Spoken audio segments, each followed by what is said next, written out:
எல்லோருக்கும் வணக்கம். இப்போ கரடியினுடைய மைண்ட் வாய்ஸ் என்னவா இருக்குன்னா, நாங்களும் பார்த்துக்கிட்டே தான் இருக்கோம். அந்த 25,000 அப்படின்ற பாயிண்ட்டை வச்சுக்கிட்டு எத்தனை நாளைக்கு தான் விளையாடுவீங்கன்னு.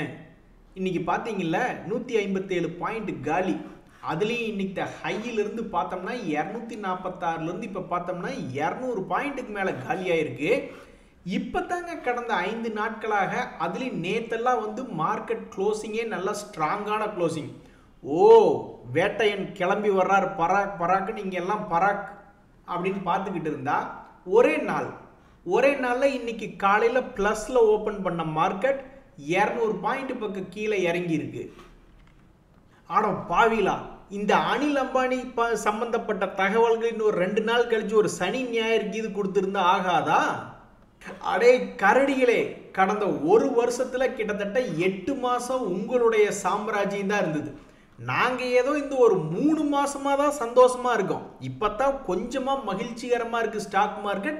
இப்பதான் கொஞ்சம் கொஞ்சமா பிக்கப் ஆயிட்டு இருந்து இந்த 3 மாசமா. அது கூட உங்களுக்கு பொறுக்கலையா? அதுக்குள்ள இந்த புல்தடிக்கு பயில்வான மறுபடியும் 25,000 பக்கத்துல கொண்டு வந்து விட்டுட்டீங்களேன்னு இன்னைக்கு பயங்கரமா புலம்பு விட்டுட்டாங்க. ஆனாலும் நண்பர்களே, இன்னைக்கு ஒரு மிகப்பெரிய தகவல். அட கடவுளே, இது என்ன விளையாட்டு? இது என்ன சாதாரண விளையாட்டா? இந்த ரிசல்ட் சீசன்லேயே ஒரு டாப் பெர்ஃபார்மராக, ஒரு அருமையான ஆளாக இந்த ஒலெக்ட்ரா கிரீன்டெக் அப்படின்ற பங்கு வந்திருக்கு. ரொம்ப அற்புதம். இந்த பங்கு தொடர்ந்து சரிவடைந்த நிலைமையில், அதாவது எலக்ட்ரிக் வெஹிக்கிள் தீமில் எல்லாமே நல்லா தான் போயிட்டு இருந்தது. திடீர்னு உலகம் தலைகீழாக மாறின மாதிரி சிவனேன்னு இவன் பாட்டுக்கு ஒரு 400 ரூபாய் ரேஞ்சிலிருந்து 2,200 வரைக்கும்லாம் போனான். அதுக்கப்புறம் உலகம் தலைகீழாக மாறி இது மறுபடியும் 2,200லேருந்து 1000, அட கடவுளே, 50% மேலே கீழே இறங்கிடுச்சு. அதுக்கப்புறம் இப்போ மறுபடியும் 1000 ரூபாய்கள் ரேஞ்சிலிருந்து 1,500 வந்திருக்கு. இதில் பெரும்பாலும் மார்ச் மாதத்துலேருந்து அவன் ஏற ஆரம்பித்தாலுமே அந்த 1,200லேருந்து 1,200, ஆல்மோஸ்ட் 250 ரூபாய் என்பது வெறும் 4-5 நாட்களில் இந்த ரிசல்ட் பீரியட் அப்படின்ற இடத்துல வந்திருக்கு. ஸோ ரிசல்ட் சீசன், இந்த கனரா பேங்க்குமே இன்னைக்கு ரிசல்ட்னால தான் ஏறி இருக்கு. அதை அடுத்து பார்ப்போம். முதல்ல இந்த ஒலெக்ட்ரா கிரீன்டெக் இப்படி திடீர்னு மேல் நோக்கி ஏறி வர்றதுக்கு அவனுக்கு பேக்ரவுண்டில் இருந்து யாரெல்லாம் சப்போர்ட் பண்ணியிருக்கா? அதனுடைய டிவிடெண்ட் ஈல்ட் என்பது பெருசாக சப்போர்ட் பண்ணல. ஆனால் அவன்கிட்ட கடன் என்பது பெருசாக இல்லை. ஸோ அங்கிருந்து அவனுக்கு ஒரு சப்போர்ட் என்பது கிடைச்சிருக்கு. அதே மாதிரி இது வேல்யூ வைஸ் ஏதாவது சப்போர்ட் கிடைச்சிருக்குன்னா, வேல்யூ வைஸ் பெருசாக இதுக்கு சப்போர்ட் கிடைக்கல. அதாவது இண்டஸ்ட்ரியிலேயே ப்ரீமியம் அப்படின்னு பார்த்தீங்கன்னாக்கா 31 மடங்கு ஒரு அட்வான்ஸாக ட்ரேட் ஆகலாம் அப்படின்ற மாதிரி இருக்கு. ஆனால் இந்த பங்கு பிரைஸ் டு ஏர்னிங்ஸ் அப்படின்னு பார்க்கும்பொழுது 90 மடங்கு அதிகமாக கொடுத்து விலை கொடுத்து வாங்க, அவன் சம்பாதிக்கிறத விடவும் 90 மடங்கு அதிகம் அப்படின்ற மாதிரி வச்சுங்களேன். இங்கே பாருங்க, ஒரு பங்குக்கு அவன் எவ்வளவு சம்பாரிச்சு கொடுத்துட்டு இருக்கான். சமீபத்தில் போன வருஷமெல்லாம் ஒரு ஷேருக்கு 9 ரூபா சம்பாரிச்சு கொடுத்துருந்தான், 17 ரூபா அப்படின்றத சம்பாரிச்சு கொடுத்துருக்கான். ஸோ ஒரு ஷேருக்கு 17 ரூபா தான் சம்பாரிச்சு கொடுத்தாலும் மார்க்கெட்டில் போய் வாங்குற மாதிரி இருந்தால் 1,535 ரூபா அப்படின்ற மாதிரி கொடுத்து வாங்கணும்னு கணக்கு வச்சுக்கிங்களேன்.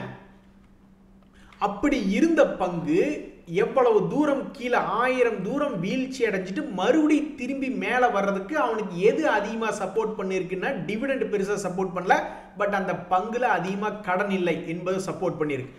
வேற என்ன சப்போர்ட் பண்ணியிருக்குன்னா, இவன் சமீபத்தில் எந்த ஒரு சமயத்திலையுமே லாஸ் மேக்கிங் அப்படின்றது ரிப்போர்ட் பண்ணவே இல்லை. லாபகரமாக தான் இயங்கி கொண்டிருக்கக்கூடிய ஒரு கம்பெனியாக இருக்கு. ஸோ அப்படி இருந்த ஒரு காரணத்தினாலே இந்த ரிசல்ட் சீசனில் இப்போதைக்கு அதிகமாக ஏறிய பங்குகள் அப்படின்னு பார்க்கும் பொழுது இந்த ஒலெக்ட்ரா கிரீன்டெக் என்பது சந்தோஷப்படுத்தி இருக்கிறது. அடுத்தது கனரா பேங்க். இந்த பங்கினுடைய ரிசல்ட்டுமே வெளியே வந்துடுச்சு. அதாவது இன்னைக்கு மைனஸ்ல ட்ரேட் ஆகி கொண்டிருந்த பொழுது இந்த பங்கினுடைய ரிசல்ட் என்பது வரும் பொழுது அவங்க என்ன சொல்றாங்கன்னா, எங்களுடைய குளோபல் பிஸ்னஸ் இம்ப்ரூவ் ஆயிருக்கு, டெபாசிட் இம்ப்ரூவ் ஆயிருக்கு, எங்களுடைய அசட் குவாலிட்டி அதுவும் இம்ப்ரூவ் ஆயிருக்கு அப்படின்ற ஒரு தகவல் வெளியே விட்ட உடனே இந்த கனரா பேங்க் 6% மேலே ஏறி இருக்கு. இதில் என்ன ஒரு மகிழ்ச்சி அப்படின்னு பார்த்தீங்கன்னா, கடந்த 6 மாதமாக ஒரு குறிப்பிட்ட உச்சியிலிருந்து இப்போ சமீபத்தில் இறங்கிட்டான். இறங்கினதுக்கப்புறம் இன்னைக்கு ரிசல்ட் வெளிவந்ததை காரணமாக வச்சு அதை ஓரளவுக்கு மீட் எடுத்துட்டான். அதாவது ஒரு நல்ல பொண்ணு நம்மளை தேடி கண்டுபிடிச்சு நம்மளை கல்யாணம் பண்ணிக்கணும், இல்லைன்னா நம்மளாவது போய் ஒரு நல்ல பொண்ணா பார்த்து தேடி பிடிச்சி கல்யாணம் பண்ணணும் அப்படின்ற மாதிரி ஒரு நல்ல பங்கா பார்த்து ஸ்டாக் மார்க்கெட்ல சூஸ் பண்ணணும்.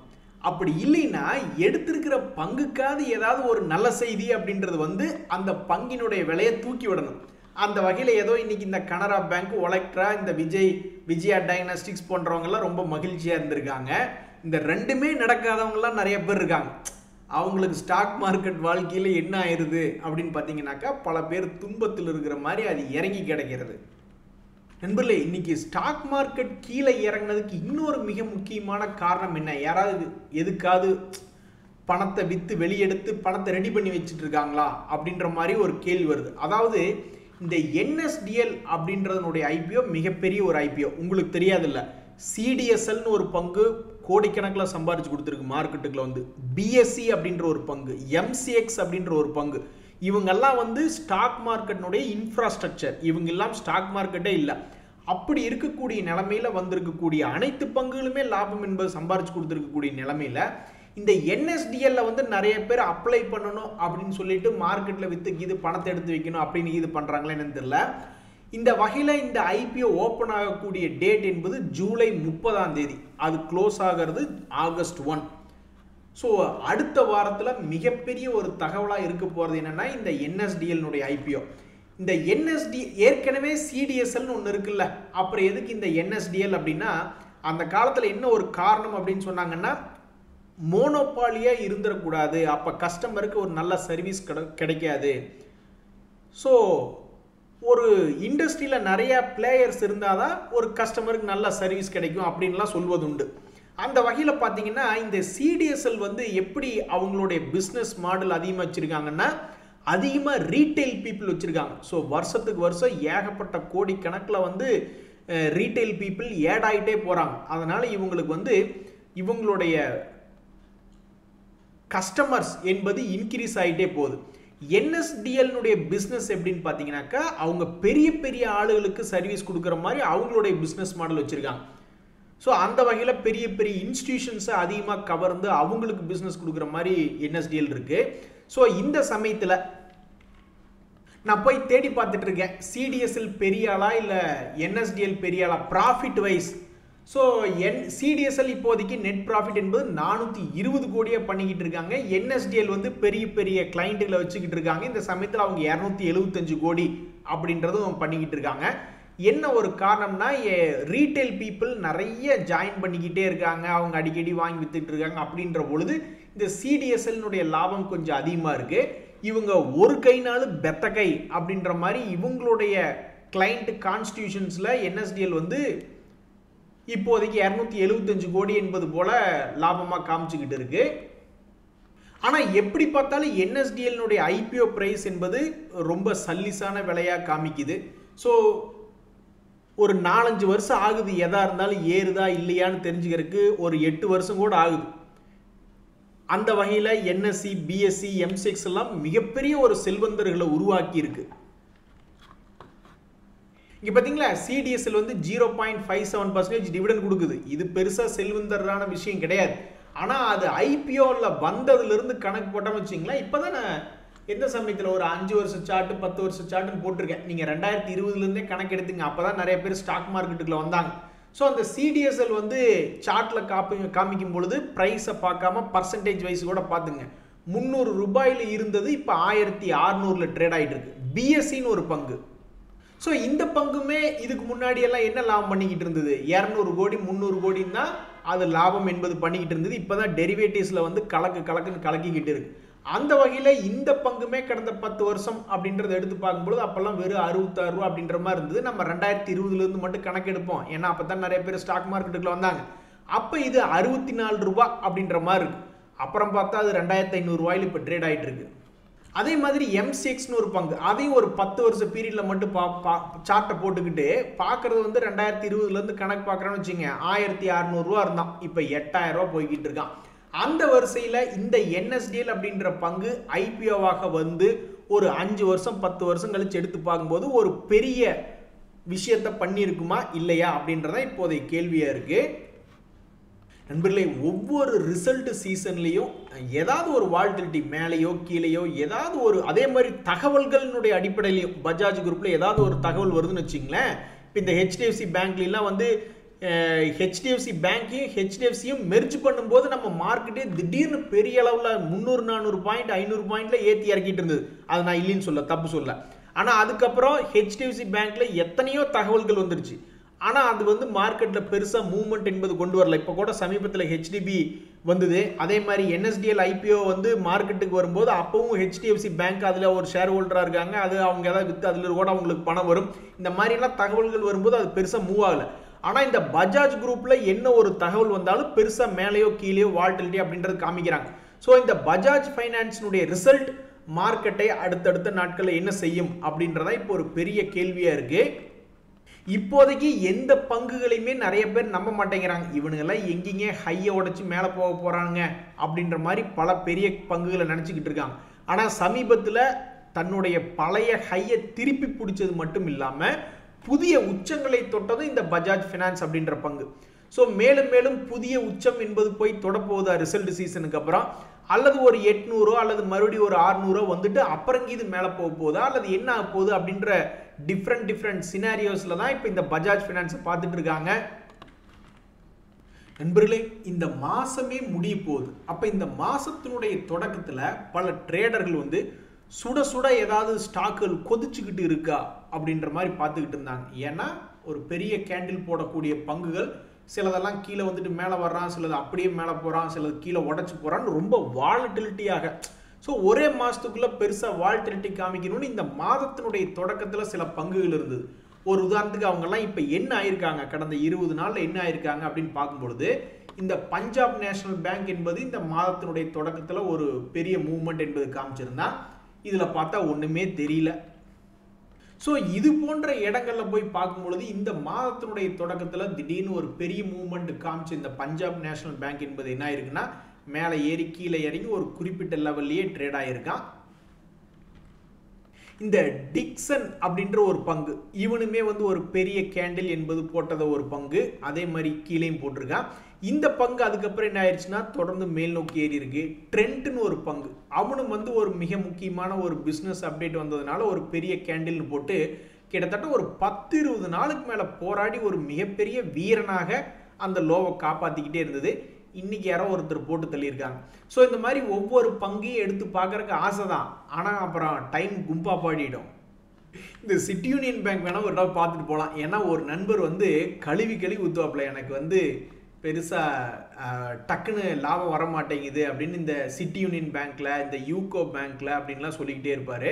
ஸோ சமீபத்தில் ஒரு லாங் கேண்டில் போட்டிருந்த இந்த சிட்டி யூனியன் பேங்க் இந்த மாதத்தினுடைய தொடக்கத்தில் அது பில்டப் ஆகவில்லை அப்படின்னாலும் ஒரு இடம் கீழே வந்துட்டு ஒரு இடம் மறுபடியும் சம்பாரிச்சு கொடுத்துருக்கு. அதே மாதிரி இந்த வாரி எனர்ஜிஸ் அப்படின்ற பங்கு, அந்த பங்குமே இந்த மாதத்தினுடைய தொடக்கத்தில் திடீர்னு ஒரு பெரிய கேண்டில் அப்படின்னு ஒன்று போட்டிருந்தான். அவன் அந்த கேண்டிலுடைய லோ பக்கத்தில் போயிட்டு அப்புறம் ஒரு சம்பாரிச்சு கொடுத்துருக்கு. ஸோ பொதுவாக போய் பார்க்கும்பொழுது இந்த ட்ரெண்ட் அப்படின்ற பங்கு மற்றும் சில பங்குகள்னால தான் பிக்கப் ஆகி மேலே வர முடியல. அதாவது நண்பர்களே, இது மிகப்பெரிய ஒரு தகவல், ஒரு மிகப்பெரிய ஒரு ரகசியம், ஒரு சூத்திரம் அப்படின்னு சொல்லலாம், ஒரு ஃபார்முலா அப்படின்ற மாதிரி சொல்லலாம். ஒரு மாதத்தில் ஒரு மிகப்பெரிய ஒரு வாலட்டிலிட்டி காமிக்கணும், அது எந்த பக்கம் போகணும்லாம் தெரியாது, ஆனால் பெருசாக மூவ்மெண்ட் காட்டணும் அப்படின்னு ஒரு சில பங்குகளை கண்டுபிடிக்கணும் அப்படின்னா ஒவ்வொரு மாதத்தினுடைய தொடக்கத்தில் இப்படி எவனாவது ஒரு 10-15% லாங் கேண்டில் பிக் கேண்டில் போட்டிருக்கானா அப்படின்றத பார்க்கறதா அந்த வாலட்டிலிட்டி ஸ்டாக்ஸ் கண்டுபிடிக்கிறதுக்கான ஒரு ஆரம்ப புள்ளி. அதில் கொஞ்சம் கொஞ்சமாக மாஸ்டர் ஆனவங்க அப்புறம் ஒரு காலத்தில் மிகப்பெரிய ஒரு வல்லரசாக மாறிடுறாங்க. பட் ஒரு ஸ்டாக் மார்க்கெட்டில் ஒரு மாதத்தில் இந்தந்த பங்குகள் ஓரளவுக்கு தோராயமாக ஏதாவது பெருசாக வெடிச்சு செதறுமோ, மேலேயோ கீழேயோ, அல்லது கீழே வந்துட்டு மேலே போகுமோ, அல்லது மேலே வந்துட்டு கீழே வருமோ, ஏதோ ஒன்று கன்றாவியே அவன் பண்ணணும். அது எந்த பக்கம்னு கண்டுபிடிக்க முடியாது. அதுக்கு எது முதல் புள்ளி அப்படின்னா இந்த மாதிரி மாதத்தினுடைய தொடக்கத்திலேயே வேலை செய்யணும். இடையில போய் பார்த்தா அப்புறம் எப்படி கிடைக்கும்? ஒரு மாதத்தினுடைய தொடக்கத்திலே போய் இந்த மாதிரி வால்டிலிட்டி காட்டக்கூடிய சில பங்குகளை தேர்ந்தெடுத்து வச்சுட்டு அதுக்கப்புறம் அவன் கீழே வந்து ட்ரேட் ஆகிட்டு இருக்கும்போது ஒரு வேளை இவங்க திரும்பி மேலே போவானோ, ஏன்னா அவன் தான் ஒரு மாதத்தில் முதல் நாளே 15% வால்டிலிட்டி காமிச்சிட்டானே, அப்போ கீழிருந்து திரும்பி பழைய ஹை போனாவே கிட்டத்தட்ட 7-8% பக்கம் ஆச்சு. சரி, அப்படித்தான் இல்லை.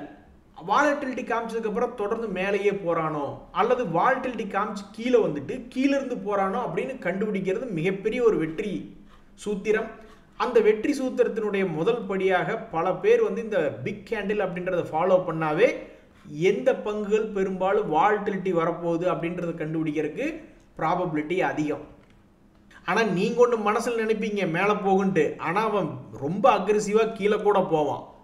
சில பேர் கீழே போகணும்னு நினச்சிட்டு இருப்பாங்க, அவன் ரொம்ப அக்ரெசிவாக மேலே ஏதோ ஒரு சைடு போவான், போகிறக்கு வாய்ப்பு இருக்குது. அப்படி எந்த பங்குகள் அப்படின்னு கண்டுபிடிக்க போகணுன்னாக்கா மார்க்கெட்டில் இந்த மாதிரிலாம் வழிமுறைகள் இருக்குது. ஸோ இந்த தகவலை நான் மிகப்பெரிய ஒரு தகவலாக தான் நான் பார்க்குறேன். ஸோ ஒவ்வொரு மாதமும் தொடக்கத்தில் முதல் வாரமும் 2வது வாரமும் இந்த பக்கங்களை பார்த்துக்கிட்டே இருக்கணும். ஐயா தம்பி, நீ எங்களை விடமாட்டிய, காதை புண்ணாக்கிடுவ போல இருக்கே அப்படின்ற மாதிரி விடமாட்டேன். இன்னும் எழுதி வச்சிருக்கிற அப்புறம் ஒரு மாசமா அப்புறம் நோட் பண்ணி வச்சிருக்கிறது வெட்டியா போகும் இல்லையா? இந்த ஜேபி பவர்னு ஒரு பங்கு, அவன் அப்படித்தான் இந்த மாதத்தினுடைய தொடக்கத்தில் மிகப்பெரிய ஒரு கேண்டில் அப்படின்றத போட்டிருந்தான்.